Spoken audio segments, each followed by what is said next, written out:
চট্টগ্রামে আগামী ২৪ জানুয়ারি থেকে শুরু হচ্ছে সিচো কর্পোরেট কাপ ফুটবল টুর্নামেন্ট। এ উপলক্ষে আজ সকালে নগরীর সিচো এরিনায় এক সংবাদ সম্মেলনের আয়োজন করা হয়। এতে উপস্থিত ছিলেন সাইফুল ইসলাম চৌধুরী, রাফিল ইছাম, আরহাম সাফিয়েল চৌধুরী, ইসমাম চৌধুরী, ফাজলে ডাইয়েন, আকিব হাসাদ সহ অন্যরা।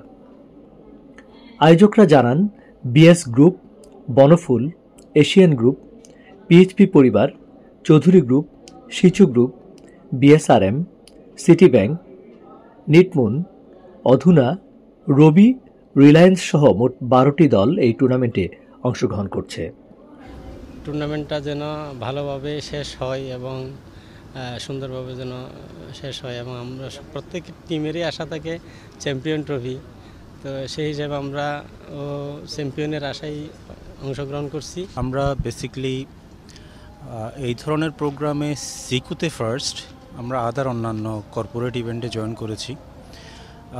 অনুভূতি ডেফিনেটলি বেশ ভালো, কারণ হচ্ছে এই সমস্ত প্রোগ্রামগুলো যত বেশি হয় কর্পোরেট এঙ্গেজমেন্টটা বাড়ে,